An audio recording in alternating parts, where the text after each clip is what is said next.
ಯಾವುದೇ ರೀತಿಯ ವಿವಾದಗಳು ಆದರೂ ಜನರು ಕೋರ್ಟ್ಗೆ ಹೋಗೋದಕ್ಕೆ ಹಿಂದೆ ಮುಂದೆ ನೋಡ್ತಾ ಇದ್ರು. ಕೋರ್ಟ್ಗೆ ಅಲ್ದು ಚಪ್ಪಲಿ ಸೌದು ಹೋಗುತ್ತೆ, ಆದ್ರೆ ಕೇಸ್ ಮಾತ್ರ ಮುಗಿಯೋದಿಲ್ಲ ಅಂತ ಹೇಳುವ ಮಾತು ಕೂಡ ಜಾರಿಯಲ್ಲಿತ್ತು. ನಮ್ಮ ದೇಶದಲ್ಲಿ ಒಂದು ಕೇಸ್ ಮುಗಿಬೇಕಂದ್ರೆ ವರ್ಷಗಳ ಕಾಲ ಕಾಯಬೇಕಾಗುತ್ತೆ. ಒಂದು ಜಾಮೀನು ಸಿಗ್ಬೇಕಂದ್ರೂ ತಿಂಗಳಾನುಗಟ್ಲೆ ಕಾಯಬೇಕಾಗುತ್ತೆ ಅನ್ನೋದು ಕೈ ಸತ್ಯ. ಆದರೆ ಈಗ ಈ ವ್ಯವಸ್ಥೆಯನ್ನೇ ಬದಲಿಸಲು ಭಾರತದ ಮುಖ್ಯ ನ್ಯಾಯಮೂರ್ತಿ ಸೂರ್ಯಕಾಂತ್ ಅವರು ಮುಂದಾಗಿದ್ದಾರೆ. ಸುಪ್ರೀಂ ಕೋರ್ಟ್ 2 ದೊಡ್ಡ ಸುಧಾರಣೆಗಳನ್ನು ಘೋಷಣೆ ಮಾಡಿದೆ. ಇನ್ನು ಮುಂದೆ ಜಾಮೀನು ಅರ್ಜಿಗಳು ಮತ್ತು ಕೇಸ್ಗಳ ವಿಚಾರಣೆ ಅತಿ ವೇಗವಾಗಿ ನಡೆಯಲಿದೆ. ಸ್ನೇಹಿತರೆ, ಹಾಗಾದರೆ ಸುಪ್ರೀಂ ಕೋರ್ಟ್ ಜಾರಿಗೆ ತಂದಿರುವ ಹೊಸ ಸುಧಾರಣೆಗಳು ಯಾವುವು?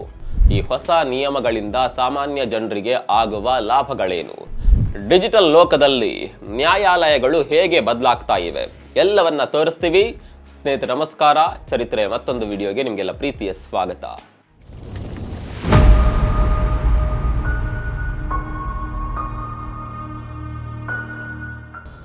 ಸುಮ್ಮನೆ ಒಮ್ಮೆ ಯೋಚನೆ ಮಾಡಿ, ಇವತ್ತು ದೇಶದಲ್ಲಿ ಲಕ್ಷಾಂತರ ಕೇಸ್ಗಳು ಬಾಕಿ ಉಳಿದಿವೆ. ಕೊಲೆ ಪ್ರಕರಣದಿಂದ ಹಿಡಿದು ಸಣ್ಣ ಪುಟ್ಟ ಪ್ರಕರಣಗಳವರೆಗೂ ವರ್ಷಗಳ ಕಾಲ ವಿಚಾರಣೆ ನಡೆಯುತ್ತಲೇ ಇರುತ್ತೆ. ಕೇಸ್ಗಳು ತಡವಾಗೋದ್ರಿಂದ ಸಾಮಾನ್ಯ ಜನರಿಗೆ ತುಂಬಾ ತೊಂದರೆ ಆಗ್ತಾ ಇದೆ. ಜನರು ಬೇಸತ್ತು ಹೋಗಿದ್ದಾರೆ. ಅದಕ್ಕಾಗಿಯೇ ಸುಪ್ರೀಂ ಕೋರ್ಟ್ ಇಂದು ಒಂದು ಹೊಸ ಪ್ರಕರಣ, ಒಂದು ಡೇಟಾ ಎಂಬ ಹೊಸ ವ್ಯವಸ್ಥೆಯನ್ನ ಘೋಷಣೆ ಮಾಡಿದೆ. ಜಾಮೀನು ವಿಚಾರದಲ್ಲಿ ಸುಪ್ರೀಂ ಕೋರ್ಟ್ ಕಟ್ಟುನಿಟ್ಟಿನ ಆದೇಶವನ್ನ ನೀಡಿಬಿಟ್ಟಿದೆ. ನಮ್ಮ ದೇಶದ ಜೈಲುಗಳಲ್ಲಿ ಇಂದು 75%ಕ್ಕೂ ಹೆಚ್ಚು ಮಂದಿ ವಿಚಾರಣಾಧೀನ ಕೈದಿಗಳೇ ಇದ್ದಾರೆ. ಅಂದ್ರೆ ಅವರ ಮೇಲೆ ಅಪರಾಧ ಇನ್ನೂ ಕೂಡ ಸಾಬೀತಾಗಿಲ್ಲ, ಆದ್ರೂ ಅವರು ವರ್ಷಗಟ್ಟಲೆ ಜೈಲಿನಲ್ಲೇ ಕೊಳೆಯುತ್ತಿದ್ದಾರೆ. ಇದಕ್ಕೆ ಪ್ರಮುಖ ಕಾರಣ ಏನಂದ್ರೆ ಅವರ ಜಾಮೀನು ಅರ್ಜಿಗಳು ಕೋರ್ಟ್ನಲ್ಲಿ ವಿಚಾರಣೆಗೆ ಬರದೇ ಇರೋದು. ಆದ್ರೆ ಈಗ ಮುಖ್ಯ ನ್ಯಾಯಮೂರ್ತಿ ಸೂರ್ಯಕಾಂತ್ ಅವರು ಇದಕ್ಕೆ ಬ್ರೇಕ್ ಹಾಕಿದ್ದಾರೆ. ಹೊಸ ವ್ಯವಸ್ಥೆಯ ಪ್ರಕಾರ ಇನ್ಮುಂದೆ ಯಾವುದೇ ಹೊಸ ಜಾಮೀನು ಅರ್ಜಿ ಸಲ್ಲಿಕೆಯಾದರೆ ಅದನ್ನ ಕೇವಲ 1 ವಾರದೊಳಗೆ ಲಿಸ್ಟ್ ಮಾಡಲೇಬೇಕು. ಅಷ್ಟೇ ಅಲ್ಲ, ಆ ಅರ್ಜಿಗಳ ವಿಚಾರಣೆಯನ್ನ ಪ್ರತಿ ವಾರ ಅಥವಾ 15 ದಿನಕ್ಕೊಮ್ಮೆ ನಡೆಸಬೇಕು. ಒಂದು ವೇಳೆ ಯಾವುದೇ ಕಾರಣಕ್ಕೆ ವಿಚಾರಣೆ ನಡೆಯದಿದ್ರೆ ಅದು ತಾನಾಗಿಯೇ ಮುಂದಿನ ದಿನದ ಪಟ್ಟಿಗೆ ಸೇರಬೇಕು. ಅಂದ್ರೆ ಇನ್ಮುಂದೆ ಜಾಮೀನು ಅರ್ಜಿಗಳು ಕೋರ್ಟ್ನ ಮೂಲೆಯಲ್ಲಿ ಧೂಳು ತಿನ್ನುತ್ತಾ ಬಿದ್ದಿರೋದಿಲ್ಲ. ಸ್ನೇಹಿತರೆ, ಈಗ ಜಾರಿಯಾದ ಒಂದು ಪ್ರಕರಣ, ಒಂದು ಡೇಟಾ ಅಂದ್ರೇನು ಅನ್ನೋದನ್ನ ನೋಡೋಣ. ಮೊದಲು ತಾಲೂಕು ಕೋರ್ಟ್ನಿಂದ ಸುಪ್ರೀಂ ಕೋರ್ಟ್ ವರೆಗೆ ಒಂದೇ ಕೇಸ್ಗೆ ಬೇರೆ ಬೇರೆ ದಾಖಲೆಗಳು ಮತ್ತು ಬೇರೆ ಬೇರೆ ವಿಧಾನಗಳಿದ್ದವು. ಒಂದು ಕೋರ್ಟಿಂದ ಇನ್ನೊಂದು ಕೋರ್ಟ್ಗೆ ಫೈಲ್ ಹೋಗಲು ತಿಂಗಳುಗಳು ಬೇಕಾಗ್ತಾ ಇತ್ತು. ಕೆಲವೊಮ್ಮೆ ದಾಖಲೆಗಳು ಕಾಣೆಯಾಗ್ತಾ ಇದ್ವು. ಇದರಿಂದ ಕೇಸ್ಗಳು ಇನ್ನಷ್ಟು ವಿಳಂಬವಾಗ್ತಾ ಇದ್ವು. ಆದರೆ ಈಗ ಇಡೀ ದೇಶದ ನ್ಯಾಯಾಲಯಗಳ ಡೇಟಾವನ್ನ ಒಂದೇ ಡಿಜಿಟಲ್ ವೇದಿಕೆಗೆ ತರಲಾಗ್ತಾ ಇದೆ. ಅಂದ್ರೆ ನೀವು ತಾಲೂಕು ಕೋರ್ಟ್ನಲ್ಲಿರುವ ನಿಮ್ಮ ಕೇಸ್ನ ಅಪ್ಡೇಟ್ ಅನ್ನ ಸುಪ್ರೀಂ ಕೋರ್ಟ್ನ ಡಿಜಿಟಲ್ ಪೋರ್ಟಲ್ನಲ್ಲೇ ನೋಡಬಹುದು. ನ್ಯಾಯಮೂರ್ತಿಗಳು ಕೂಡ ಸುಪ್ರೀಂ ಕೋರ್ಟ್ನಲ್ಲಿ ಕೂತ್ಕೊಂಡೇ ಜಿಲ್ಲಾ ನ್ಯಾಯಾಲಯದ ದಾಖಲೆಗಳನ್ನ ಕ್ಷಣಾರ್ಧದಲ್ಲೇ ಪರಿಶೀಲನೆ ಮಾಡಬಹುದು. ಇದು ಅಕ್ಷರಶಃ ಪಾರದರ್ಶಕತೆ ಮತ್ತು ವೇಗದ ಹೊಸ ಯುಗಕ್ಕೆ ಆರಂಭವಾಗಿದೆ. ಇನ್ಮುಂದೆ ಪೇಪರ್ಲೆಸ್ ನ್ಯಾಯಾಲಯಗಳ ಯುಗ ಆರಂಭವಾಗ್ತಾ ಇದೆ. 1 ಕೇಸ್ 1 ಡೇಟಾ ವ್ಯವಸ್ಥೆಯ ಅಸಲಿ ಶಕ್ತಿ ಇದೆ. ಈ ಸಿಸ್ಟಮ್ ಜಾರಿಗೆ ಬಂದ ನಂತರ ಹೈಕೋರ್ಟ್ಗಳು, ಜಿಲ್ಲಾ ನ್ಯಾಯಾಲಯಗಳು ಮತ್ತು ಸರ್ಕಾರಿ ಡೇಟಾ ಬೇಸ್ಗಳು ಒಂದಕ್ಕೊಂದು ಸಂಪರ್ಕ ಹೊಂದಲಿವೆ. ಅಂದ್ರೆ ಇನ್ಮುಂದೆ ಸರ್ಕಾರಗಳು ಅಥವಾ ವಕೀಲರು ದಾಖಲೆ ಸಿದ್ಧಪಡಿಸಲು ಸಮಯ ಬೇಕು ಅಂತ ನೆಪ ಹೇಳೋದಕ್ಕೆ ಆಗೋದಿಲ್ಲ. ಮುಖ್ಯ ನ್ಯಾಯಮೂರ್ತಿ ಸೂರ್ಯಕಾಂತ್ ಅವರು ಹೇಳುವಂತೆ ಮೊದಲ ಬಾರಿಗೆ ಇಡೀ ದೇಶದ ನ್ಯಾಯಾಂಗದ ಡೇಟಾ ಒಂದೇ ವೇದಿಕೆಯಲ್ಲಿ ಏಕೀಕೃತವಾಗಲಿದೆ. ನಾವು ಸುಪ್ರೀಂ ಕೋರ್ಟ್ನಲ್ಲಿ ಕುಳಿತುಕೊಂಡೇ ಜಿಲ್ಲಾ ಮತ್ತು ತಾಲೂಕು ನ್ಯಾಯಾಲಯಗಳ ಸಂಪೂರ್ಣ ಮಾಹಿತಿಯನ್ನ ನೋಡಬಹುದು.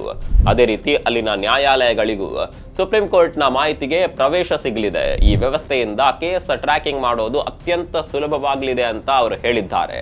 ಇಷ್ಟೇ ಅಲ್ಲ, ಸುಪ್ರೀಂ ಕೋರ್ಟ್ ಈಗ ಆರ್ಟಿಫಿಷಿಯಲ್ ಇಂಟೆಲಿಜೆನ್ಸ್ ಅಂದ್ರೆ AI ತಂತ್ರಜ್ಞಾನವನ್ನ ಕೂಡ ಅಳವಡಿಸಿಕೊಳ್ತಾ ಇದೆ. ನ್ಯಾಯಾಲಯದ ವೆಬ್ಸೈಟ್ನಲ್ಲಿ ಸುಸಹಾಯ ಎನ್ನುವ ಚಾಟ್ ಬಾಟ್ ಅನ್ನ ಆರಂಭಿಸಲಾಗಿದೆ. ಈ ಚಾಟ್ ಬಾಟ್ ಅನ್ನ NIC ಮತ್ತು ಸುಪ್ರೀಂ ಕೋರ್ಟ್ ರಿಜಿಸ್ಟ್ರಿ ಸೇರಿ ಅಭಿವೃದ್ಧಿಪಡಿಸಿವೆ. ಸಾಮಾನ್ಯ ಜನರಿಗೆ ಅಥವಾ ಕಕ್ಷಿದಾರರಿಗೆ ನ್ಯಾಯಾಲಯದ ಪ್ರಕ್ರಿಯೆಗಳು ಸುಲಭವಾಗಿ ಅರ್ಥವಾಗೋದಿಲ್ಲ. ಯಾವ ಫಾರ್ಮ್ ಭರ್ತಿ ಮಾಡಬೇಕು, ಕೇಸ್ ಸ್ಟೇಟಸ್ ಹೇಗೆ ನೋಡಬೇಕು ಎಂಬ ಗೊಂದಲ ಇರುತ್ತೆ. ಅಂತವರಿಗೆ ಈ ಸುಸಹಾಯ ಚಾಟ್ಬಾಟ್ ಒಂದು ಮಾರ್ಗದರ್ಶಿಯಂತೆ ಕೆಲಸ ಮಾಡಲಿದೆ. ನೀವು ಅದರಲ್ಲಿ ಪ್ರಶ್ನೆ ಕೇಳಿದ್ರೆ ಅದು ಸರಳವಾಗಿ ಉತ್ತರ ನೀಡುತ್ತೆ. ಅಂದ್ರೆ ಇನ್ಮುಂದೆ ಸಣ್ಣ ಪುಟ್ಟ ಮಾಹಿತಿಗಾಗಿ ವಕೀಲರನ್ನ ಹುಡ್ಕೊಂಡು ಹೋಗುವ ಅಗತ್ಯ ಕಡಿಮೆ ಆಗಲಿದೆ. ನಿಮ್ಮ ಮೊಬೈಲ್ ಅಥವಾ ಕಂಪ್ಯೂಟರ್ ಮೂಲಕವೇ ಸುಪ್ರೀಂ ಕೋರ್ಟ್ ಸೇವೆಗಳನ್ನ ಸುಲಭವಾಗಿ ಪಡಿಬಹುದು.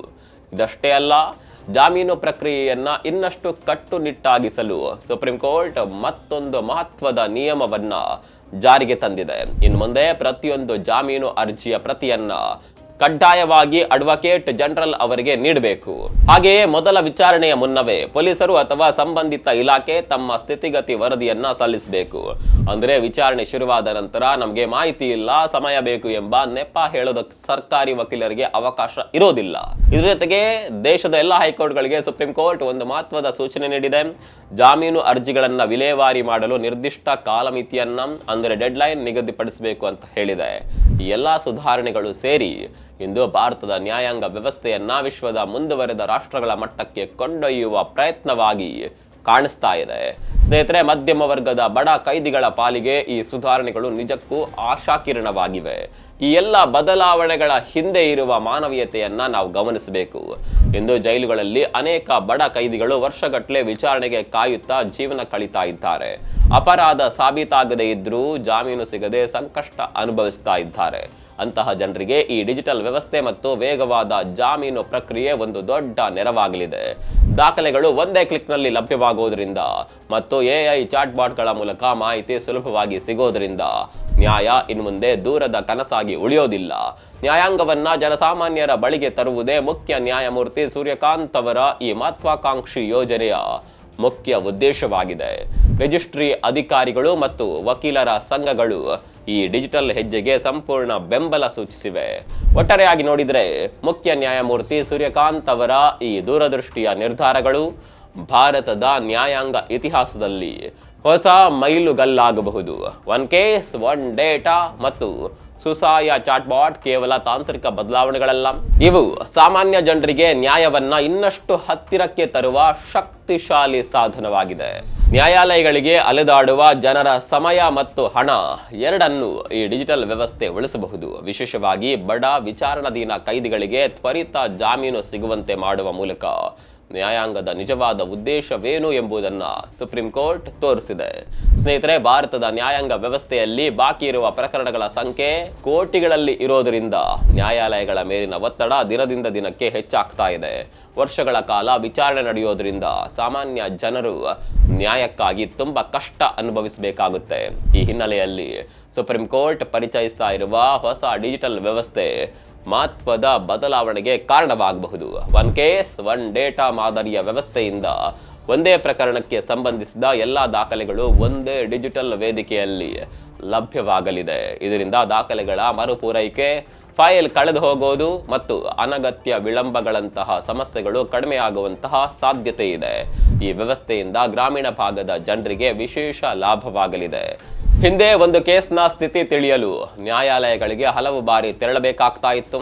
ಇದರಿಂದ ಸಮಯ ಮತ್ತು ಹಣ ಎರಡೂ ವ್ಯರ್ಥವಾಗ್ತಾ ಇತ್ತು. ಆದರೆ ಈಗ ಡಿಜಿಟಲ್ ಪೋರ್ಟಲ್ ಮೂಲಕ ಮನೆಯಲ್ಲೇ ಕುಳಿತು ಕೇಸ್ ಸ್ಟೇಟಸ್, ವಿಚಾರಣೆಯ ದಿನಾಂಕ ಮತ್ತು ದಾಖಲೆಗಳ ಮಾಹಿತಿಯನ್ನ ಪಡೆಯಲು ಸಾಧ್ಯವಾಗುತ್ತೆ. ಇದು ಸಾಮಾನ್ಯ ಜನರಿಗೆ ನ್ಯಾಯಾಂಗ ಸೇವೆಯನ್ನ ಇನ್ನಷ್ಟು ಹತ್ತಿರಕ್ಕೆ ತರುತ್ತೆ. ಇದಲ್ಲದೆ ಈ ಡಿಜಿಟಲ್ ವ್ಯವಸ್ಥೆಯಿಂದ ನ್ಯಾಯಾಂಗದಲ್ಲಿ ಪಾರದರ್ಶಕತೆ ಹೆಚ್ಚಾಗುತ್ತೆ. ಮೊದಲು ಫೈಲ್ ಯಾವ ಹಂತದಲ್ಲಿದೆ, ವಿಚಾರಣೆ ಯಾವಾಗ ನಡೆಯಲಿದೆ ಎಂಬ ಗೊಂದಲ ಸಾಮಾನ್ಯವಾಗಿತ್ತು. ಆದರೆ ಈಗ ಪ್ರತಿಯೊಂದು ಹಂತವೂ ಡಿಜಿಟಲ್ ರೂಪದಲ್ಲಿ ದಾಖಲಾಗೋದ್ರಿಂದ ಪ್ರಕರಣಗಳ ಚಲನವಲನವನ್ನ ಸುಲಭವಾಗಿ ಗಮನಿಸಬಹುದು. ಇದರಿಂದ ಭ್ರಷ್ಟಾಚಾರ ಮತ್ತು ಅನಗತ್ಯ ವಿಳಂಬ ಕಡಿಮೆಯಾಗುವ ಸಾಧ್ಯತೆ ಇದೆ. ನ್ಯಾಯಾಧೀಶರ ಕಾರ್ಯಕ್ಷಮತೆಯು ಈ ವ್ಯವಸ್ಥೆಯಿಂದ ಹೆಚ್ಚಾಗಬಹುದು. ಜಿಲ್ಲಾ ನ್ಯಾಯಾಲಯದಿಂದ ಸುಪ್ರೀಂ ಕೋರ್ಟ್ ವರೆಗಿನ ದಾಖಲೆಗಳು ಒಂದೇ ಕ್ಲಿಕ್ನಲ್ಲಿ ಲಭ್ಯವಾದರೆ ದಾಖಲೆಗಳಿಗಾಗಿ ಕಾಯುವ ಅವಶ್ಯಕತೆ ಕಡಿಮೆಯಾಗುತ್ತೆ. ಇದರ ಪರಿಣಾಮವಾಗಿ ಪ್ರಕರಣಗಳ ವಿಚಾರಣೆ ವೇಗವಾಗಿ ನಡೆಯಲು ಸಾಧ್ಯವಾಗುತ್ತೆ ಮತ್ತು ನ್ಯಾಯಾಂಗ ವ್ಯವಸ್ಥೆ ಇನ್ನಷ್ಟು ಪರಿಣಾಮಕಾರಿಯಾಗುವ ಸಾಧ್ಯತೆ ಇದೆ. ಸ್ನೇಹಿತರೆ, ಸುಪ್ರೀಂ ಕೋರ್ಟ್ನ ಈ ಹೈಟೆಕ್ ಮತ್ತು ಮಾನವೀಯ ಸುಧಾರಣೆಗಳ ಬಗ್ಗೆ ನಿಮ್ಮ ಅಭಿಪ್ರಾಯವೇನು ಕಾಮೆಂಟ್ ಮಾಡಿ. ಈ ಬದಲಾವಣೆಯಿಂದ ನ್ಯಾಯ ವಿಳಂಬದ ಸಮಸ್ಯೆಗೆ ನಿಜವಾಗಿಯೂ ಪರಿಹಾರ ಸಿಗಬಹುದಾ? ಕಾಮೆಂಟ್ನಲ್ಲಿ ತಿಳಿಸಿ. ಮತ್ತೊಂದು ವಿಡಿಯೋದಲ್ಲಿ ಸಿಗೋಣ. ಅಲ್ಲಿವರೆಗೂ ನಮಸ್ಕಾರ.